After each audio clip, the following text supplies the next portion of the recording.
be able to join. And now it's recording too. Okay, perfect.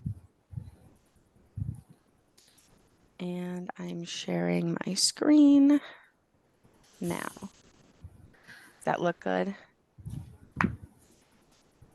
Cool.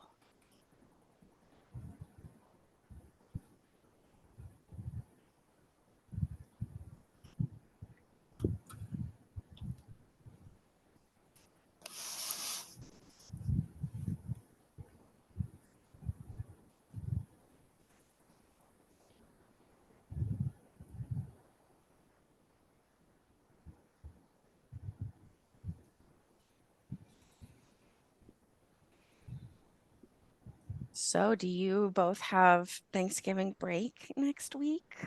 Oh, yeah. All Yeah. right. Looking forward to it. Yeah, Yeah. yeah.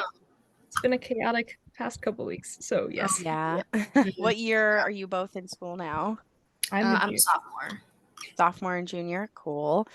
Lots of stuff on your plates. Yeah. It's been interesting.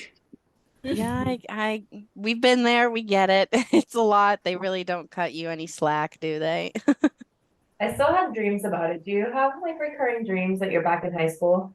Absolutely. Like stress dreams, Yes, especially. I yes, was like in, something's wrong. yeah, no, marching band and like concert band were my big things. And like I'll have dreams that I forgot my instrument or that I wasn't wearing the right uniform or that Mhm. I have to perform and I was never at any of the rehearsals, like that performance anxiety. So Yeah. it never really goes away. And I've been out of high school for almost 10 years now, and it doesn't go away. But, I've been you out know, for 15 though, and I always had dance ones as well. I messed up something on stage. I pulled down the curtain off the stage or something. yep, But now that I've left teaching, like the past 2 nights and like more than once, it's like I'm back at my job being a teacher, yep. dreams, and like forgot to tell them that I got a new job, kind of dreams. I have that too. They're like, you haven't been showing up. And I'm like, I don't work here. Because I was in teaching before coming to Yeah, CIEE too. So it was a big and much needed change. totally agreed.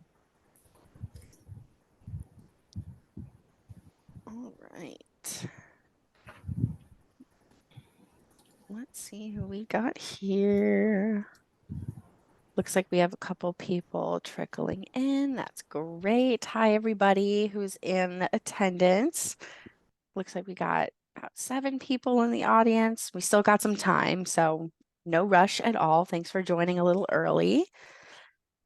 But yeah, I know a lot of people like to skip over Thanksgiving and it's not everyone's favorite holiday, but it's an excuse for me to watch a bunch of football and eat like 2,000 calories at noon and then take like a 4-hour nap after. So I love it. I love Thanksgiving.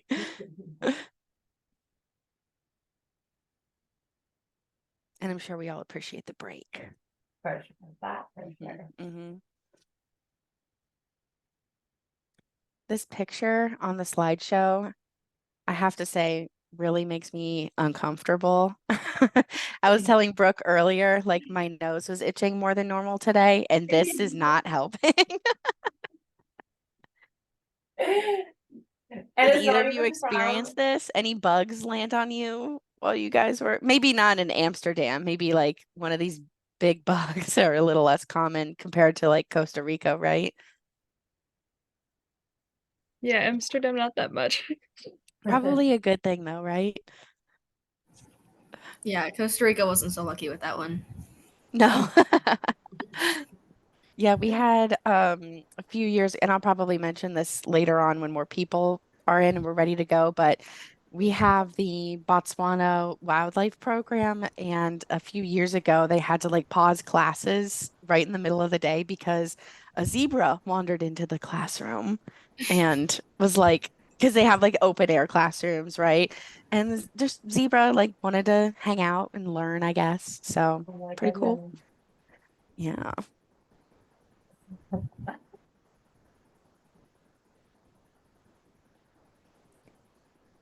All right. And Brianna, are we recording already? I thought I Yes. saw that. Okay, perfect.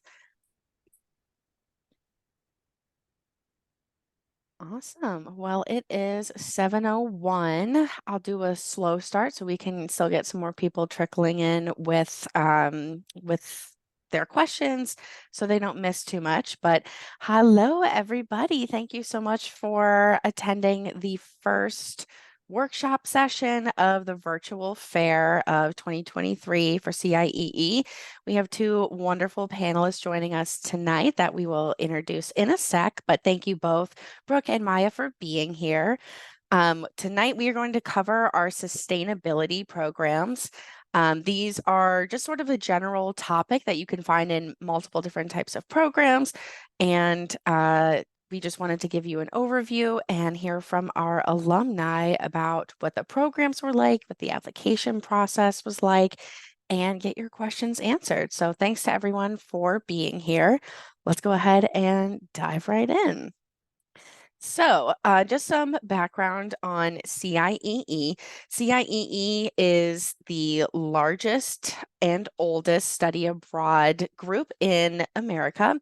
We've been sending students all over the world for over 75 years. We were actually founded after World War II. As a result of the crumbling connections around the world and high tensions, specifically in Europe. We wanted to use the power of young people to heal those bridges. As you can see, that little symbol there is a bridge for that exact reason. We just really wanted to heal the world and do that through people like you. So we actually sent some people over to Germany, and apparently it worked because we have not had a world war since. So you're welcome. But yeah, we've been doing this for about 75 years now, and each year we support over 30,000 students. For the high school summer abroad programs, we're growing every year, and last year we supported 3,300 students, a little over that. So hopefully we're going to do even more this year. We would love to send as many students around the world as possible. Something that makes CIEE a little different, a little unique, is that we are a nonprofit organization. So we truly are mission driven. You know, we're not here to try to see how much money we can make off of you guys or how we can profit from your experiences. We are invested in your experience for the sake of world not domination, that would be fun, but no, we're world healing, world connectivity, and community building. So we're really definitely here because we all believe in that mission, and apparently you guys do too, which is why you're here too. Another thing that makes CIEE pretty unique is that we administer the largest scholarship fund for U.S. high school students. It changes a little bit, but last year we awarded over $6 million in scholarships. I know, incredibly huge number. Thank you so much to all of our donors. And this year we're hoping to do the same. So if you guys were ever considering applying for scholarships, I would be happy to answer any of your questions. Tonight is going to be more focused on the programs that we have. But if you have any questions about your specific application or how our scholarships work, just stick around afterwards and I'd be happy to connect with you. Also, we have this really cool picture from our Japanese language and culture program in Kyoto. Just wanted to shout out if you're interested in studying language, we have a whole other set of presentations coming up this week for the virtual fair. So stick around for those to learn about our language programs as well. Great. So this is always my favorite slide on any presentation we do is the map slide. I think it's so great to help like visualize where you could be for the summer. And of course, as you guys become world travelers, you can check off all the cool places that you've been. I know I get really excited every time I get to color in a new country or cross off something on my bucket list. And for this map, you'll notice it's changed since last year. We've opened up a couple new locations. As you can see on the map, we have a little color coding here if you're not sure which type of programs are offered in which locations, but you can just see that based on the color coding. The circled areas are places that have sustainability programs, which is our focus for tonight. So for this purpose, you guys could go to Monteverde, Costa Rica. You could go to Lisbon, Portugal, Palma de Mallorca, Spain, and all the other ones. I'm not going to list them all out here because there are quite a few.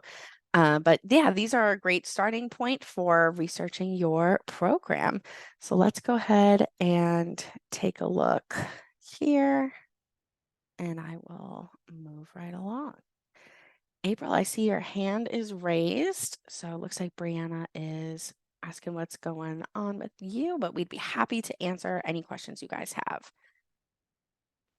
All right, so just a brief overview of the sustainability programs that we do offer. I wanted to let you guys know there are a couple more than this, although some are more focused on the science side of sustainability and some are more focused on the climate change policy side of sustainability. So it just depends on what you're interested in. But these are a couple great ones to spotlight. The Smart Cities in Amsterdam is represented here tonight by Maja, and the Women in STEM program in Monteverde, Costa Rica, which is basically the climate change mitigation program. They're kind of like sister programs. That is represented here by Brooke, and they will both tell you some more about the programs in a minute. But yeah, this is just a starting list for you guys to check out what you can study. Of course, we have other topics as well, but as we're focused on sustainability today, this is what we're going to be talking about. So just another brief overview, what you can expect in our programs. We have two different types. Like I said before, we have language programs and we have topic-based programs.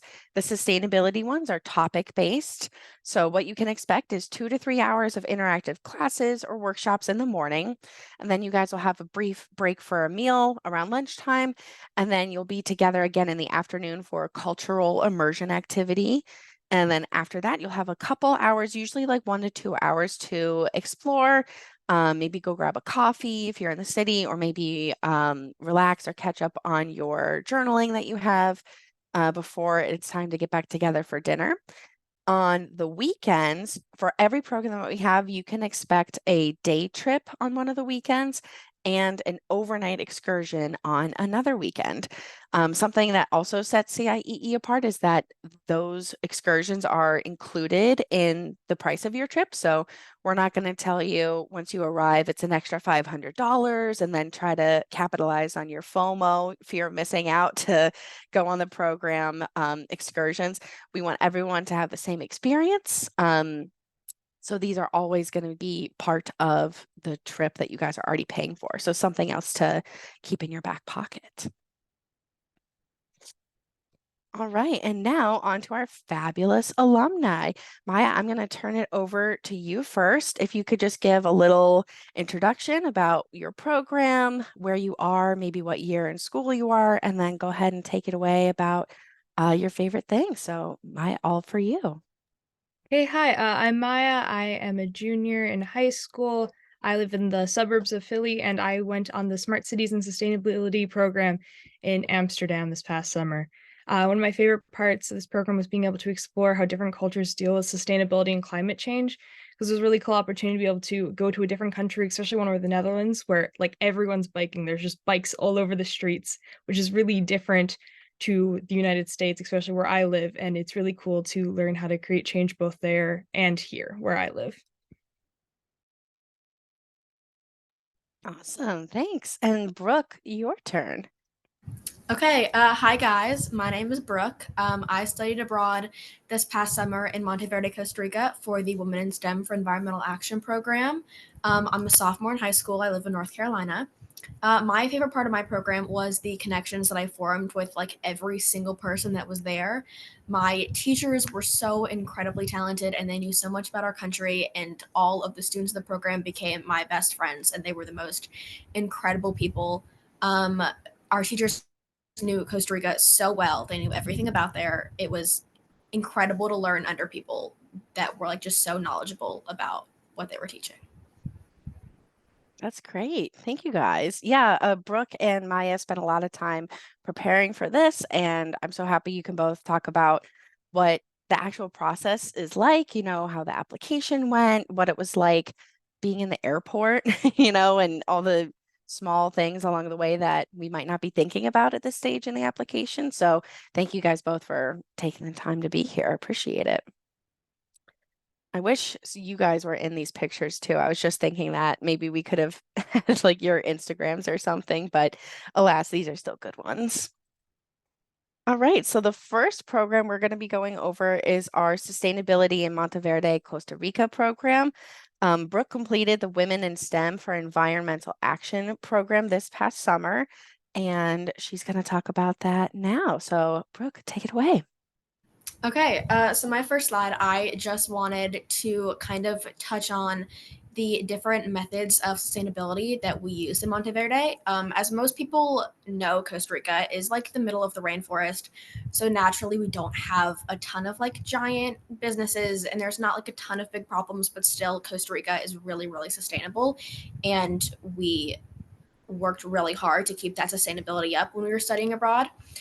So on our campus, we had this farm that had all sorts of animals. We had cows and chickens and pigs, and our entire program split up into like a few different groups of like 3 or 4, and we would all claim days during our program. We would go down to the farm in the morning and we would milk cows and we would help out with the farm.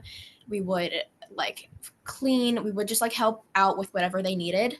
And then any milk that we got went like right back into our food that we ate, went to the kitchen. It went out to other parts of Monteverde with like, whatever people needed.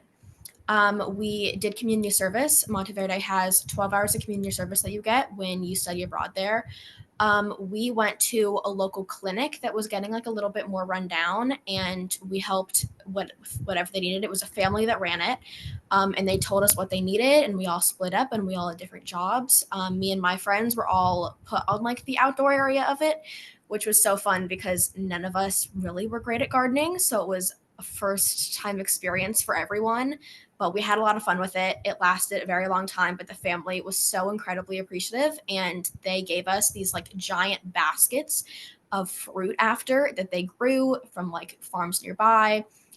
They gave us coffee that they made from their coffee plants. They gave us fresh squeezed lemonade. Like they loved having us there. We had great conversations with them. Gardening along with our farm, we had a giant garden that grew fruits and vegetables that all went right back to our kitchen. So we would go down usually once or twice a week and we would help garden and we would weed and we would harvest food and we would all bring it back up to our kitchen and give it to our kitchen staff. We had really, really low vehicle use in this. Like, I know a lot of people know, like, Monteverde is a very small town. So we were able to get around very easily without needing to use vans or cars or anything. When we went on excursions that were outside of the town, we all got in vans. So it was as many people as possible in one thing. But we really walked most places. There was this one hiking trail that led out from our campus to all the different places we needed to go, which was super cool. And the last thing we did was planting trees to offset the carbon emissions from our flights. I know that our teachers thought really hard about this, about like getting to Costa Rica is not a short flight. Really studying abroad, nowhere is a short flight. And that has some impacts on the environment. And they thought that the best way was for everyone to get trees. We went to a giant open area and we all planted trees in places that would like grow on their own and would have easy access to sunlight and water. And it was a really fun experience along the way. We all named our trees, which was super What'd you name your tree? so I named mine after our van driver. His name was Francisco, but he thought it was really funny that we named a tree after him, especially because there's a little bit of like a language barrier. So he didn't fully understand what I was saying. He got the gist tree Francisco. Hopefully he understood what I was saying. I tried. I'm sure they love that. I think we tend to like in like the nicest way pick on like our Mhm. program leaders or things like that. So they love it. It's endearing. They always tell us when we come chaperone, they're like, everybody loves me. They every time I smile, they cheer. I'm like, because they love you. So that's great that you guys got that. Any other cool tree names that you remember? We actually tried to name all of our trees after people like on campus, like all the CIE staff. So all of our program leaders got a tree named after them. All of the people in like our reception office got a tree named after them. And we all took pictures and we showed them. It was like, this is your tree. It's like down the road if you ever want to go see it. That's Yeah, but everyone adorable. has like pictures in front of their trees. It was the most fun thing. Our teachers got it named after them. Yeah, it was a lot of fun. That's awesome. So we have a question from Gabby. Aside from agriculture, how did STEM play a part in your program? Yeah, so we had two teachers. Their names were Anna and Kati, and they were both biologists from the University of Costa Rica, and they knew so much about everything. We had outdoor activities that we would go do. We had fun experiments we would do, but we learned all about the natural biodiversity of Costa Rica, and really we learned so much about all of it. We learned about all the different animals that were on campus. We learned about the different animals in the country. We went to rivers and we would get like organisms and like little people, like little things lived in the river, and we would study them. And we had labs we would go into, and we would be able to like really like see what Costa Rica had to offer. It's because it's so different than anywhere else. Like the biodiversity here is so high. It was awesome. Super cool. And we have another question. What language did you speak in Costa Rica? And I guess just to sort of expand on that, what was the language barrier like for you? So we spoke Spanish there. We had Spanish classes. I was really scared of the Spanish classes because I've been in Spanish classes for a long time. I was in Spanish for 4 years, but I didn't know anything going into it because like I just could not learn languages very well. That was the one thing that I just couldn't learn. Um, but we took like a little verbal test right before we went in, and they divided us into three different categories. They had beginner, intermediate, and advanced Spanish, and we would learn just like conversational Spanish, and then we'd be kind of given assignments to go speak to the people on campus and in town in Spanish. And like everyone knew that we were studying abroad with CIE, everyone knew, and they tried their hardest to like understand what we were saying, and they had conversations with us. Everyone on campus spoke English, but like I know the people at reception, like they were just people that lived in Monteverde, so they all had a great time with like helping us with our Spanish. We became really actually good friends with our entire kitchen staff because they only spoke Spanish, they didn't speak any English. So once we learned like a little bit, we offered to like help out in the kitchen, and we went in and they taught us how to make food, and we made food with the kitchen staff, and we helped them clean up after meals, and they taught us like so much about Spanish. It was a lot of fun. Like I felt like a pro going out of it. But I was in the beginner Awesome. Spanish class and it was so much fun. We had like a lot of um like little games we would play to try and teach us.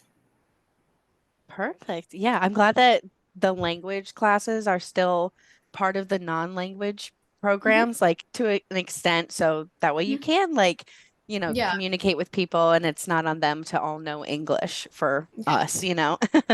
That's awesome. Perfect. We got some more questions, so we'll keep trucking right along.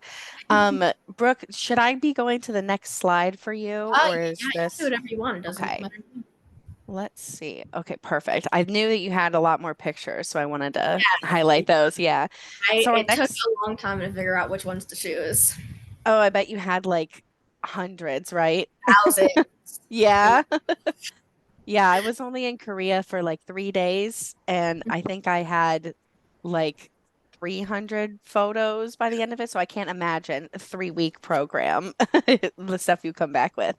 But this Mhm. is great. Definitely lots of good uh wet areas I can see. I remember thinking, or I remember hearing it was very rainy and damp. Would you agree with that? Um, so like I was expecting so much worse. I had like a little meeting before Costa Rica where they told us all about it, and they had told me like you're going to need to only wear rain pants and rain jackets the entire time, nothing else, and that like freaked me out because I was like, you're not gonna be able to see anything like ever. But the rainy season started like around halfway when we were there, but there were still a lot of clear patches, and when it rained, like when it rained, it was pretty much fine. We had a great time in the rain, actually. Grew to love the rain a lot. We would all go outside and we would dance and we'd play music, and it was so much fun. That sounds awesome. Well, I'm glad you guys got to enjoy that and it wasn't like monsoon, miserable season the No, whole time. not at all. Mm-mm. Good. So Lucy has a question for you. Did you do much with exploring renewable energy? maybe solar, wind, geothermal? Yeah. So I know that the other program that we were with, climate change mitigation, they did a lot with solar energy and thermal and all of that. We didn't do as much of that with like the Women in STEM program, but our entire campus was very, very sustainable. We had solar panels everywhere. We had a giant biodigester, which like all food waste and human waste and all of it went into it, and it all came back as compost to go in our gardens and for the animals and anything that they needed. But if you were interested in more renewable energy, I would say definitely the climate change mitigation program. But like we had a final project at the very end where we were able to choose to like make or come up with ideas of what we thought could help the campus or help the country or anything we wanted. So if renewable energy was something that you were interested in, you could make an entire project dedicated to that and present it. And people actually like use their ideas in Costa Rica, like the program is still using them. Super cool. So maybe not so much like researching it and developing it, but still understanding how it factors into sustainable living. Mhm. Awesome. Very cool. And it looks like we got another question before I'll let you talk about your photos. Mhm. We have a question that's asking about the overnight trips and the day trips. Mm. Could you speak on those for a little bit? Yes, those are my favorite parts. So I loved the learning, obviously, but Costa Rica was such a beautiful country. It was personally why I chose Costa Rica because it was so unlike anything I'd ever seen. The day trips, we stayed in Monteverde itself. There were a ton of farms everywhere, which was like awesome. And oddly enough, it was like this one giant family who ran everything. Like everyone was related. And it was like very generational. So like their great grandparents had a bunch of kids and just like kept belling out, but it meant that it was a really, really tight knit community. So everyone knew each other. We like got stories about each other. It was so much fun. But during the day, we would go to different farms, and yeah, like I have a picture up there of the farms. We were like harvesting sugar cane, and they would teach us how to do different things, and they would talk to us about like STEM and what they've learned and how they live in Costa Rica and all their sorts of things. But I loved our overnight trips. We only had one overnight trip. Um, Mhm. and we were there for 2 full weekends, like in Costa Rica. But our one overnight trip, we went to this really beautiful river called Rio Celeste, and it was like crystal clear. It was bright blue, and we stayed the night at this hotel. It was kind of like a hotel. There were a bunch of rooms, but like picture like a bunch of tiny houses basically. They were all together. So we got roommates and we would stay in the little tiny houses. And there was a restaurant there, so we ate there at the restaurant. And we got entirely new roommates for the overnight trip, which like was my favorite thing. Our program leaders tried to completely divide everyone up from their regular roommates back on campus. So I remember staying up until I think like 1 in the morning talking to all of my new roommates. And we got to know each other so well because everyone was from like completely different parts of the country. But it was so fun. And the next day we got in a van and we went to this river and we tubed down it, which was so fun and kind of terrifying at the same time. They told us it would be calm. It rained the night before, so it was not that calm, but it was a lot of fun. Lots of screaming. No one got hurt though, thankfully. And then Yeah, after we thankfully. I'm glad to hear that. yeah, and then after we swam in the river, which was so fun. We got a lot of really fun photos. Awesome. Yeah, every program does have one overnight trip and one day trip. So Mhm. it sounds like you guys got to really take advantage of those. Yeah. Cool. Well, why don't you tell us about some of these pictures then? I'll let you kick it off. Okay, yeah. So one of our day trips was zip lining. So we lived in the cloud forest, which is one of the most popular rainforests like in Costa Rica. And it was so beautiful. We went so high up and we would completely zip line over the rainforest, over the clouds. We were in between mountains. It was the coolest thing. The zip lines were so long. I had only zip lined a few times before in my life, and it was nothing like how I thought it would have been. It was so fun. We had the option to like Superman it, or you would lay down and they would just like push you. That scared me. So I didn't do that, but I had a few friends that did. I loved the Costa Rica sunsets. I was scared that you wouldn't really see any because I assumed like it was going to be cloudy and rainy all the time, so you wouldn't see anything. But the Costa Rica sunsets were so pretty. And one of my program leaders actually had studied in Costa Rica as a college student like a year or two before, and she knew all the great sunset spots. So she showed us the first week, and we would all go on our own after, which was a lot of fun. But I loved sunsets, and that was one of my favorite things about it. I loved having like all the classes with my friends. We were always together. I became such great friends with the people in my like program. Like they're my best friends now. Only a month and a half after we got back, I went to New York City with some of them, and it was the most fun time. I know people have gotten together since then, and people are visiting. I have people visiting me in a few months. It's like the classes were so much fun, and we went out and we did all sorts of things. It was awesome. I talked about visiting all of the farms. Yeah, that was one where we were harvesting sugarcane. The animals, I was not like people tell you, but like you were, I was not expecting it at all because every single corner that I turned to, there was any type of animal. One time when I was walking at night, it was like right before curfew. We had like a 10 o'clock curfew, I think. I was walking back and someone like screamed like, I think I see a sloth.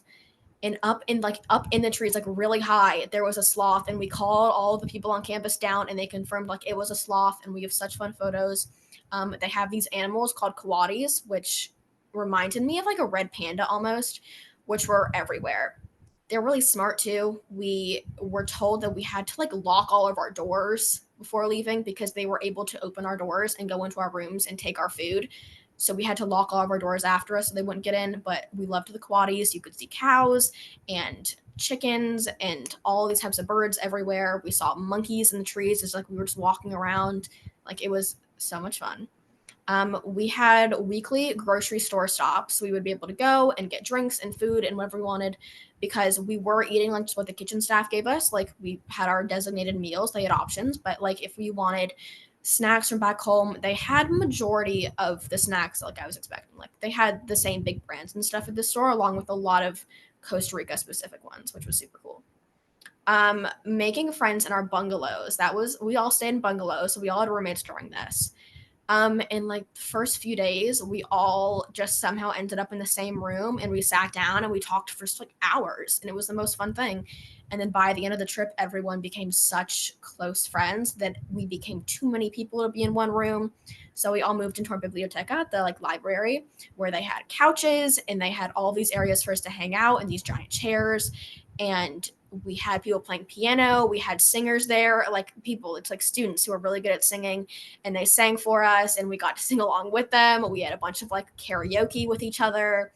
We had like full story times. We were making friendship bracelets. It was like literally what I thought was like summer camp. It was the most fun thing. The waterfalls. This photo is of El Tigre, which is like one of the most famous waterfalls in Costa Rica. It was huge. Like I took this picture from like 100 feet away, and you could feel the water on your face, like just blowing in the wind. We swam in this waterfall. We have such fun pictures. It was beautiful, but the waterfalls there were like nothing I had ever seen in my entire life. It was insane. We had horseback riding. We did horseback riding a few times, which is a lot of fun. I was terrified. I hated not having that much control over what was happening, which the people who like in charge of horseback riding really enjoyed because they would like scream stuff at the horse, which I didn't understand because it was all in Spanish, but the horses understood what it meant. And they would run and I would scream and they would all laugh because I thought it was funny. But we made it through. We made it through. That's all that mattered. But it was always a lot of fun. I don't know why I was taking pictures of riding a horse when I was so scared, but I took pictures like it's fun for the memories, you know. Gotta do it for the Hiking. gram, right? You can't Exactly. not take a picture on the horse. On Instagram. I had to. I put too much effort into it to not post it. Hiking. The hikes were breathtaking. Like every single corner that you turn to, there were these hanging bridges that would be over rivers and waterfalls and just completely beautiful scenery. And oh my gosh, we loved the hanging bridges. So many pictures on there too. Stargazing. I wasn't expecting to see any stars while we were in Costa Rica because I was expecting clouds all the time. You can't see anything. But there were a lot of nights where like the sky was just completely clear because in Costa Rica there isn't really any light pollution. So the sky is just so clear. And we would all go outside. And I saw someone talking about this on a podcast too, which like I thought was the funniest thing because we all did the exact same thing. Is we extended curfew a little bit. We went on the soccer field and we all watched the stars. and it was so beautiful. It was one of like the last nights too, and it was one of my favorite memories. It was like a cute little goodbye with everyone. We loved it. And then one of my favorite things altogether was our relationships with the PLs, which is like our program leaders. So two of our program leaders, like in the middle of that picture right there, and they were the most incredible people. Like I thought I'd pick nothing more than like camp counselors. Like that was what I thought of when I thought of a program leader. But they were there for us 24/7. I had them rushing into our rooms at 2 a.m. because like someone fell because we had some weird people that would like not stay still in their beds. One of my friends fell out of her bed multiple times, and our program leader was like up at 3 a.m. checking on her. We had a few girls that got sick, and they were always helping. They stayed back and gave them whatever they needed. They helped our kitchen staff make like specific meals, like soup and stuff, to like help when they weren't feeling good. But our program leaders were always like very, very on top of it. They were very helpful the entire time. And we've like all stayed in contact. They all still check in with all the students and see how we are. Yeah, they Oh, were that's awesome. so sweet. I'm glad they do that. That's some of Yeah. our programs that are really big, Mhm. there's just so many people and it can be hard, but I'm glad that you guys had that like intimate experience where it was like smaller so you could really get to know each other super well. That's Yeah. great. Yeah. Our program leaders had like these one on one meetings with everyone, and they would ask questions about us and they would get to know us. So I had like a one on one meeting with all three of my program leaders, and they were just like the best people. They were so much fun to talk to. That's awesome. Well, Mhm. great. These are great pictures, Brooke, and I'm glad you got to like show us every aspect of it. Um, Yeah. while I was listening to this, I was thinking how different Maya's experience probably was. Like in Amsterdam, there's no like monkeys or sloths trying to get in your business. You probably do have to deal with a lot of light pollution. So just to bring Maya into the conversation, could like what is the biggest difference or like what is like really strikingly different um about this program compared to your experience? Well, I would say this is very much like nature and hike. I was actually on a very difficult decision to choose Amsterdam or the Costa Rica program when I was deciding. And I think that honestly, it's really different because when you're in the city environment, you can see kind of how climate change reacts to the urban setting and what you have to do for urban planning in order to kind of help the future, which is really interesting to see both sides of the story because they're like pretty much the complete opposite scenario. And I think it's really interesting to see both sides of the story and how they can both help out. Yeah, it's sort of like 360, like opposite ends of the spectrum too. That's cool. Yeah. So we'll keep moving on. If anyone has questions, feel free to just post them in that Q&A. We'll tackle them as they come in and then leave some time at the end for some more discussion.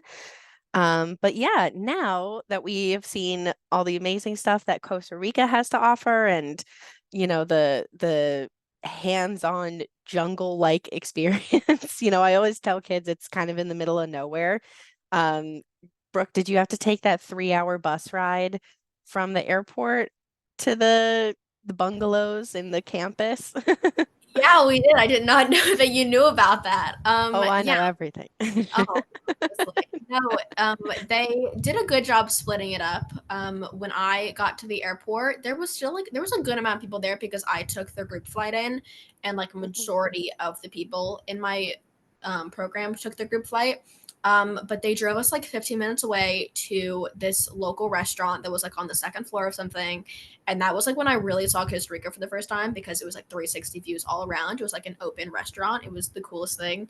And then we drove for another hour and a half, and then we like stopped at this area and we bought like coconuts that like they just had straws in them, and we just, like, drank coconuts on a random van. Like, and I had just arrived. It was the most unreal experience. Didn't really make sense to me. Kind of felt like a little bit of a fever dream, but like it happened. And then we did like the same thing coming back. Like we went to that rest stop again. I have photos with my friends. Like there was this one random mirror. We took a photo going in for the very first time, and then we took like the same photo leaving. I have them like hung up in my room right now. But Oh, yeah, it that's was so cute. yeah. I made friends with these people like before the trip. Like I got like in touch with them like on Instagram. So like we had been talking for like a good month before we went. Incredible. And then you get the whole 360 again, like start to finish. Well, Yeah. that's perfect. Yeah. Brooke, thanks so much for sharing. If you have anything else you want to jump in and say, just feel free to. Again, this is like an open conversation, and your two programs could not be more different Yeah. location wise. And I mean, the structure is the same basically, but I'm sure your classes in the morning, Brooke, look very different than Maya's in the morning. So let's hear from Maya. Take it away, and then we'll get to the questions after you tell us a little bit about your experience. Yeah, so Amsterdam was a very different from what you're saying. The city itself is like completely walkable. There's public transportation everywhere. Though it seems like a big city, we were in more of like a historical area. There's the whole like area with like the airport and all the corporate buildings like when you're getting in. But as soon as you're into where our program was taking place, everything you could anywhere that you needed to get to, you could just walk there, which was really a different experience to where I live, especially in the US, where it's all just you have to take a car, you have to drive anywhere, which was really cool. I think other than the bus ride to and from the airport, all the transportation we did was either walking or through the trains or the trolley systems, which are really common there, which is really awesome. Amsterdam is also famous for its canal, so you get to just walk around and there'll just be water, which is crazy because Pennsylvania is a pretty much landlocked state. So it's really exciting. Like you just look outside and you're like, oh yeah, there's just water going through there. There's just like a boat going down the canal with people on it, which was really cool. We got to take a canal tour, which was really fun. I think I have another slide with more like the program itself, but like just for Amsterdam itself, everyone bikes everywhere, which is crazy. Like there's just the bike lanes and the people there will not hesitate to run you over if you are walking in the bike lane. So you gotta make sure to do that. But that was really cool. One of the pictures on the bottom there was the CIE center where we had the classes through. It was in the University of Amsterdam, which was really cool. So we got to like see all the other students that would like be walking around when they had their classes actually in Amsterdam. And the picture on the bottom left was where the center was, which was really cool, where we had our classes. That is cool. You weren't kidding about the water, like Yeah. right up to the buildings and everything. That's pretty crazy. Um, every time I hear Amsterdam, I think of the Amsterdam episode of Ted Lasso. Did you ever watch that? I have not, but I know there were multiple people on the program that had watched it and were like looking out for the specific places that were on the episode, which was really funny to hear about not knowing anything about it. Yeah, I thought about that when you said like the lane is kind of dangerous, like people just hit you. That's what happened in the show. Like she got hit and knocked into the canal. So I was wondering if you had seen that. But Uh, yeah, I'll go to the next slide too. And we have some questions already that I think will okay. help just get the ball rolling. So for Amsterdam, what did your daily schedule look like beyond just like, classes in the morning, lunch break, cultural activity? How was your schedule?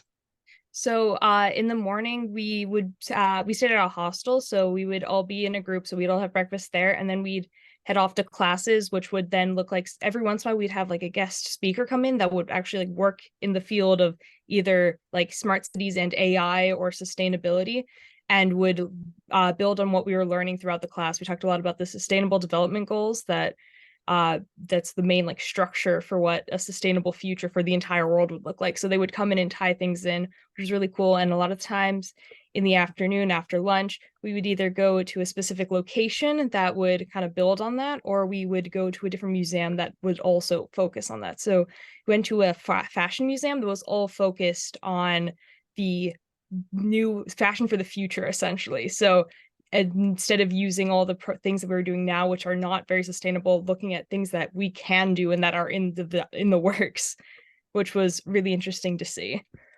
But yeah, and then in the afternoon we would come back, and there was always be something different every day. And we also got to see a lot of different parts of the Netherlands throughout our trips. We got to see like Almere, which is a city that didn't exist before. Like they just built up the land so that they could have more land, but they're just the people of the Netherlands, which is crazy. And we also saw Rotterdam and Utrecht, which was really cool. Super cool. So you mentioned the classes that you were taking were a lot of like guest speakers and then like museums. And I heard you even mention AI, which is super cool. I Yeah. didn't think that'd be part of this, but I didn't going in either. I wasn't like yeah. smart cities. I was like, just like cities for the future. But no, they're using like how to use AI in cities to help make the future more smart, in other words, which was really interesting, which I didn't expect to happen either. Right. When I think of smart cities like the US, I think of roundabouts and solar panels, but it's so much more than that, right? Yeah, there's a lot more that I never would have thought of, which was really interesting to see in the urban planning like Mm. aspect of this whole thing. Yeah, super cool. And we have another question from April too that you already mentioned a little bit. They asked if you did any bike riding personally. Like, did you get to ride So bikes over the yeah, city?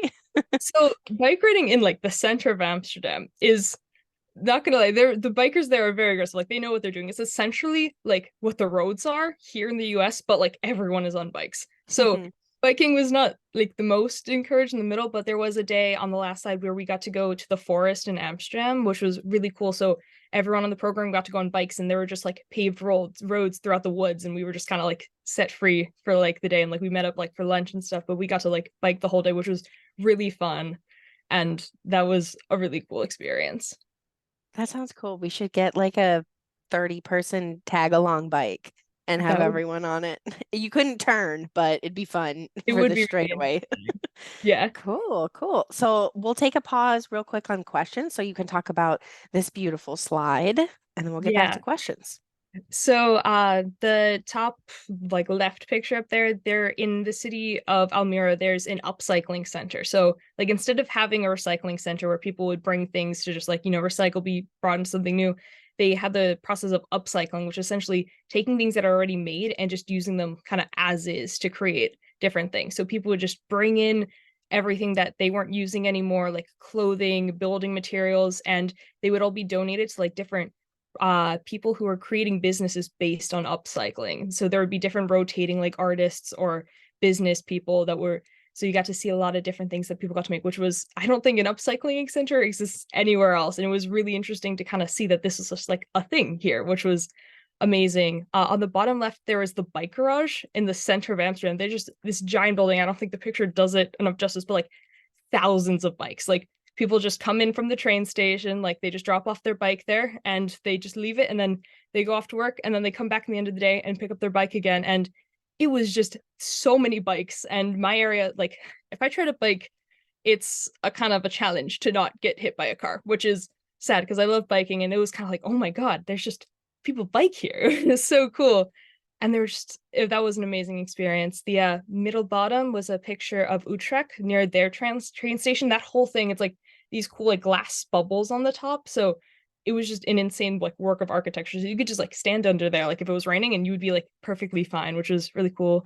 And the bottom right is a floating farm in Rotterdam. So they decided for farming, it's not, the most sustainable, it takes up a whole bunch of land and you have to take care of all the animals. So all the animals actually lived on this floating farm where they like took the milk, it was all the cows, and they would milk them, they would make cheese like right there. And it was really cool how they were trying to develop this new technology to kind of take up less space and using all the canals that they already had. And they were hoping to actually in the next couple of years to make a whole like hydroponics like greenhouse area too, which was really interesting to hear about. That's incredible. And again, the opposite spectrum of the Costa Rica program. Yeah. You guys both mentioned like the animal, like livestock aspect of it. And I guess you could go sustainable, as in it's just local farmers with a couple cows, kids milking for their own cheese. And then you can do this like super high tech floating innovative farms with all this. So it's so cool to see how sustainability can show up in all these different ways. So thanks for getting, that represented here. I'll move on to your next slide. Actually, let's go back if I can. Um, maybe I can't. But we have some questions too while I get this together. It should be able to move backwards. Yeah, there we go. We'll go back on this one because I like this picture so much. Oh, just kidding. We have to go back to the bug one first. But while I get this back on our slide, we have some questions for you. Let's talk about how it was operating in like a big bustling city. Was it hard to feel comfortable? How did you manage that? So Amsterdam, like going in, it kind of you kind of think that it's going to be this big city, but honestly, where we were, our hostel, literally, you walked outside and you were just in this park, like this full-on park, which was amazing. Like there was just like a little pond, like right outside, and there'd be all these birds. So it really was less busy than I thought it was going to be for this city. Because instead of having a lot of like cars and stuff like we would expect in cities in the US, it was just like kind of people that it was so walk and bike friendly that it wasn't that crowded and chaotic. And like if you go into like the city center, like Amsterdam Central, then you would get more people, but it still wasn't as overwhelming as I find a lot of cities in the US to be, which kind of made it a lot nicer. And because it's more historical, none of like the buildings are giant skyscrapers. So you everything feels more life size and not as overwhelming, which was really nice. That does sound nice. And did you feel like safe walking around compared to other cities that you've been in? Yeah, I would definitely say so. Like, I think it's also because like everyone's walking around. Like, it's not Hmm. like out of place for you just to be like walking down the street to the grocery store and coming back, which was a lot nicer than because I live near Philly and we'll go there every once in a while, and it's very different vibe. Yeah, definitely. Cool. And we have some more. Is there a lot of emphasis put on rail transit and transit-oriented development in cities? So I would say at the end of the program, we each got to focus on like a different part of sustainability in cities to work on like a final project. And there was a group that was working on reworking like a transportation system in I think Arizona, which was really interesting. They did a deep dive. We kind of did a little bit of research on all the topics throughout the program, and then like the last week we kind of each like specialized into different things. So like me and my group of friends, we were talking about urban gardening and like community centers based around that so that people in food deserts can like have their own like garden and have that community built around that. But we did talk a lot about how public transportation is a lot more used here than in Amsterdam rather than here in the US, which was really interesting. And if you were interested in that, you could definitely do a lot more of deep dive on that, and the teachers would like help you with that all that information. Oh, cool. Awesome. And let's see what else we have question-wise just for Maya. I guess we can open it up to just like the general FAQ because we're getting some questions for sustainability programs in general. But thank you both for such an awesome deep dive on these programs. I know I learned a lot. I'm sure everybody else here really appreciates the hands-on personal experience and seeing what it was like, to actually be there and what it was like, what you learned and what you guys studied. We typically don't get to see this level of detail in our application process. So thank you guys both for all of the pictures and all of the insight. I think it's very, very valuable. And let's keep it moving for our FAQ session. And so, keeping the wheels on the bus rolling, we have a couple questions here. Let me just sift through this. Okay, let's start out here. For in Costa Rica and the Netherlands, what did you learn about sustainable packaging and waste management? Upcycling was mentioned, and other like sustainable waste management ideas, especially grocery shopping, maybe for you, Maya, and I guess for Brooke too, with your weekly grocery hauls. So, yeah, let's talk about waste management, sustainable packaging, things like that. Uh, I mean, for sure, Amsterdam is like a bigger city, so like all the things for groceries, it's still a lot similar to like the US with the things that like they'll have and do. But a lot of the things too is that I know not everywhere in the US is all about like reusable bags and stuff, where kind of there you're just kind of expected to bring everything like with you. And so then you don't have to worry about like the single use bags and stuff. And then kind of in addition, a lot of it is just more sustainable products, which was kind of cool. But it's not like the most sustainable like waste. Like that's not the main focus of what we did a lot of the time. Gotcha. And you, Brooke? Okay, yeah, I think Costa Rica was really, really different in that aspect because Costa Rica was very zero waste. They tried to have absolutely no waste. They tried to have us like leave nothing behind. All of our like like any human waste, any food waste, anything like that, it all went into a giant biodigester that was on campus, and that was all remade into compost, went right back into our gardens. We we didn't do a lot of shopping. You know, we could go out, but packaging wasn't a big thing. Um, you know, we bought very minimal groceries, and that all went back into recycling. Like Costa Rica, like the entire campus was very very good on zero waste. But then there were like other companies in like Costa Rica. We visited this cosmetic farm that had like, you know, they ship on Amazon. Like you can buy this stuff from Monteverde like on Amazon. But they were very, very big on their zero waste thing too. And they had completely sustainable packaging, and they talked to us all about that and how everything was recycled. But yeah, we were very zero waste. Super cool. Yeah, again, like high tech, low tech, addressing same type of issues. Super cool. Um, so we only have about 10 minutes left, and we have a question that I think is super important. A couple people have been asking what the application process was like for you both. So why don't we talk about that? I'll start with Brooke this time. So Brooke, how was the application process for you? Yeah. So I like it took me a little bit to figure out what program I wanted to do. I kind of narrowed them down based on like what I really wanted. I wanted to have like roommates, and I didn't want to have a homestay. I wanted to live in like, you know, like I just, you know, I didn't like the idea of living with the family. That just like personally scared me. But I know it is like a really big thing for a lot of people, which I think is super cool. But like that just like wasn't my thing. But once I narrowed it down, I looked at what like activities really spoke to me, like which ones really got me excited. In Costa Rica, being like in the rainforest, that was what really sold me because that was something that I didn't find in a lot of other places. But I started my application. I applied for a scholarship, so I had to write like 3 short essays. I reached out to one of my teachers for a recommendation letter, and she wrote me one.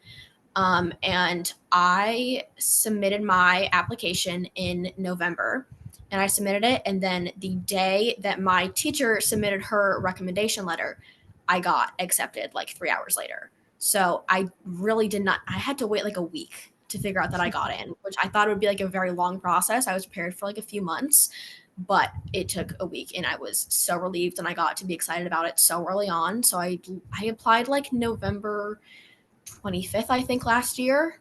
So I didn't have to wait long at all.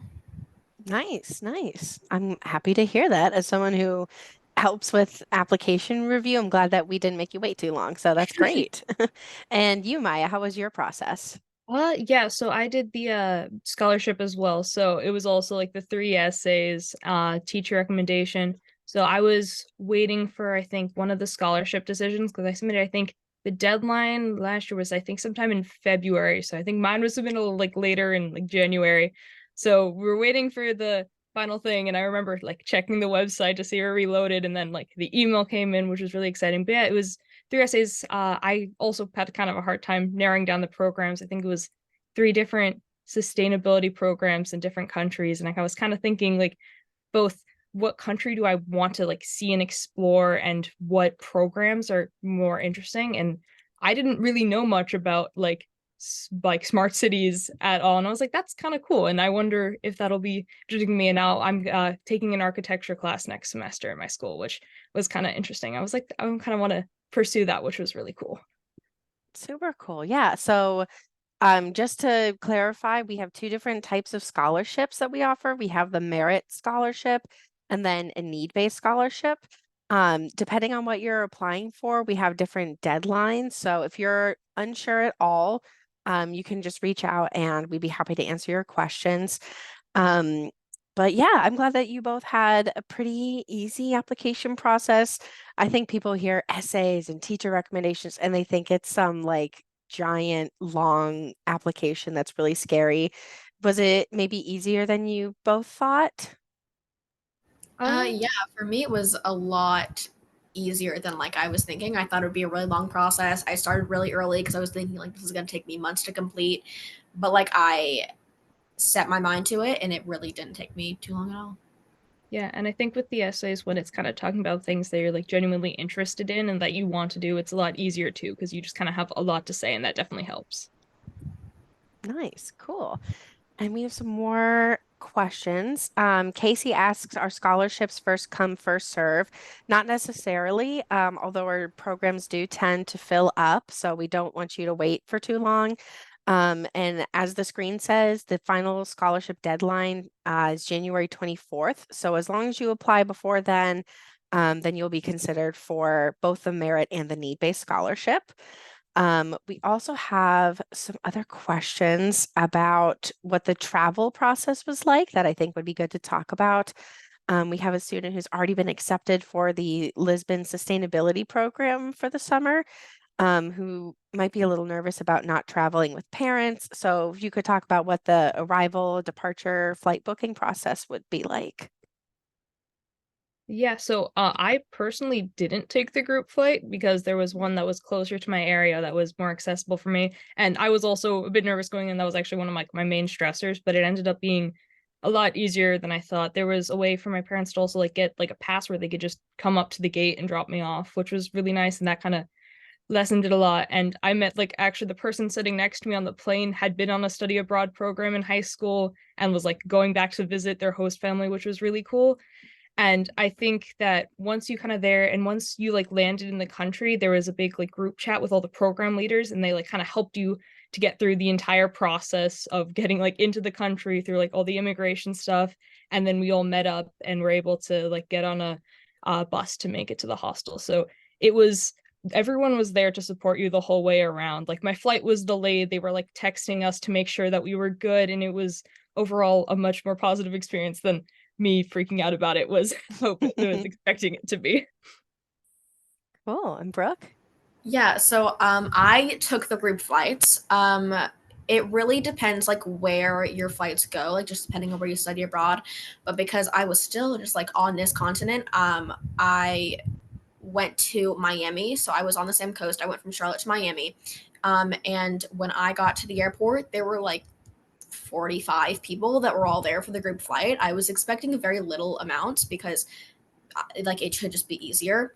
But there were majority of people that took our group flights. I did not get lucky. I did not get sat next to someone who was in my group. I got sat next to a very sweaty man who wanted to tell me all about Costa Rica, even though he had never been. Like, and I was window seat, he was middle seat, and he like loved just like fully reaching over me to point out things to the window. Thankfully, it wasn't too long of a flight, so we were okay. But I loved the group flights. The airports were like really big. The Costa Rica airport, like we went to like a really, really big one. And going through just like customs and everything, I thought was a lot easier with program leaders because our program leaders knew everything that was happening. But yeah, like that same thing. We also had that group chat with like everyone for like any problems. And like there were a few people that had problems at the airport. There was one girl whose flight got delayed, like I think 12 hours. And she arrived in Costa Rica at 11 o'clock at night. So we did not see her the first day. We met her the second day. But like, you know, she stayed in contact with everyone the entire time. We took the group flight back. Like I took the group flight back too. I think the entire flight was all CIE students. It was so full. But like at that point, everyone knew each other. So I got to sit next to my friends and we had like a great time on the way back. But I think it would have definitely been more fun if like the flight was a little bit longer. I think it was only like 2.5 hours. But Oh, like that if is you're quick. yeah, but like going to Australia or something, that's a really long flight. Same with Amsterdam, same with everywhere else. Also, just want to point this out. This person who already got accepted to Portugal, I am thinking about flying to Portugal for next year too. So who knows? Maybe I'll see you there. Do it. And you get all your alumni benefits too. Like you get the Mhm. special alumni scholarship and all that good stuff. So definitely do it. I recommend it. Really quickly, the last thing about the airport. On the travel day, everyone would be wearing the CIE shirts. So I was walking around the airport and seeing other people who were also in the CIE shirts going to different programs, like literally all around the world. Like my gate was like next to this other gate where it was the group flight for another program. So like we'd be walking around the hallways of the airport and everyone would just be like waving to each other. It was a really cool experience. Yeah, no, that Yeah. same thing happened with me. It was actually scary. I was in a completely different area in Miami. The Miami airport is huge, so I had to walk 45 minutes to get to my gate to go to Costa Rica. but I walked up and there was like this gigantic group of all of these bright blue shirts, and it was very intimidating. So for 10 minutes, I hid in the Starbucks line and hoped that no one saw me. But after a while, people started texting me like, "Where were you?" I'm like, "Okay, I'm here." But yeah, we had like I think 3 other programs that were like in the same terminal that were going to go to different places. So we talked to all sorts of people. We had people going to the Dominican Republic, I think. People were going to, oh, I think it was actually Lisbon, but like it was a lot of fun seeing where people were going. That's super cool. Yeah, at least you guys get to wear the blue shirts. Us chaperones have the orange ones, which if you think hiding in a big group of blue shirts is hard, imagine wearing like a traffic cone orange shirt in the airport. So at least you can see us better in case you get lost or need to get us. So I guess that's a positive of that. But yeah, I'm glad to hear that the flights and everything were relatively painless. Flying is a big stressor, but when it is time to book your flights, you guys will book with our travel agent Flight Fox, and they're helpful to make sure you guys arrive at the right airport at the right time. So just put that in the back corner of your mind and know that we'll be there to help you with that when the time does come. And it looks like we just have 2 more questions. And I think the best one, I'll type out an answer to Emma's, which is also a good question. And Miriam has a really great question that would be great to end on. Overall, did you like the experience of study abroad? I hope yes. Okay.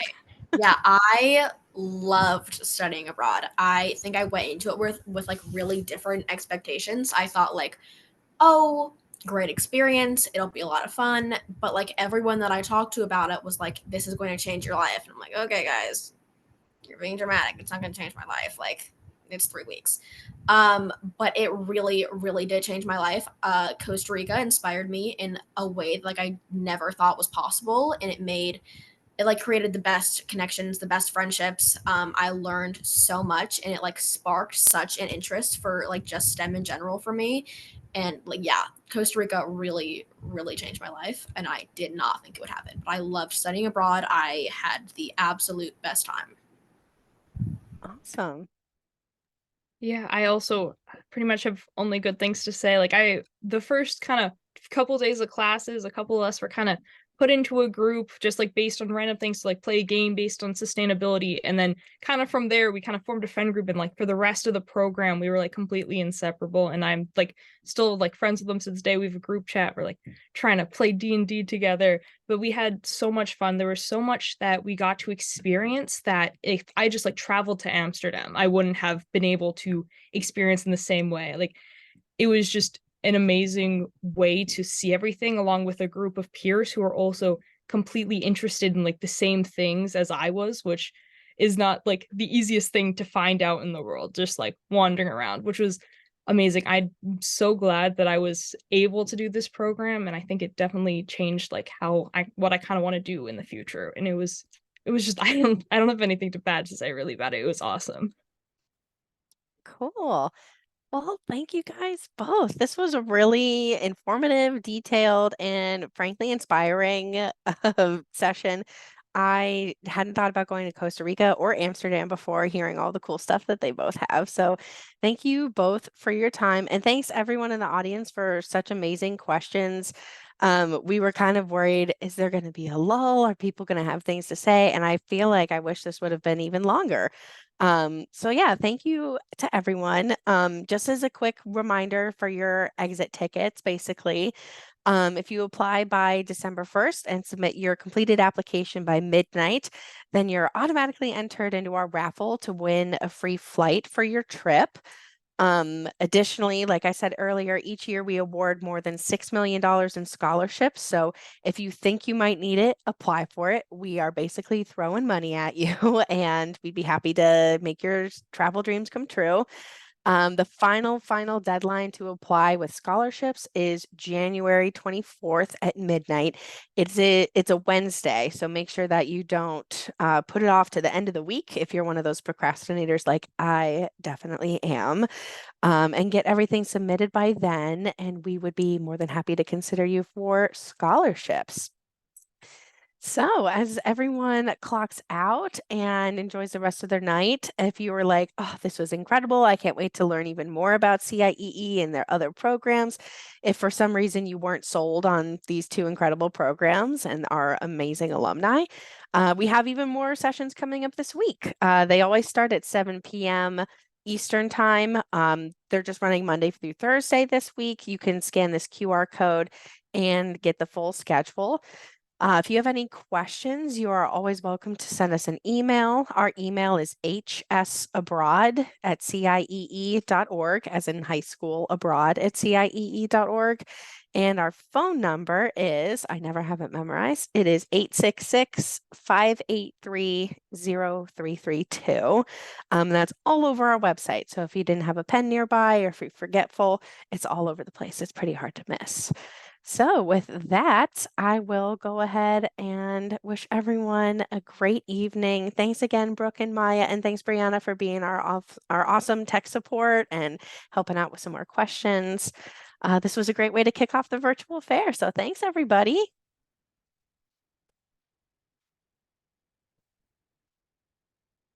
Thanks, guys. You are awesome. Amazing. Yeah, thank you. Have a good Amazing, night. show-stopping, incredible, never been done before. All right. Thanks, everybody. Have a Thank good you. one. Bye. Bye. Bye.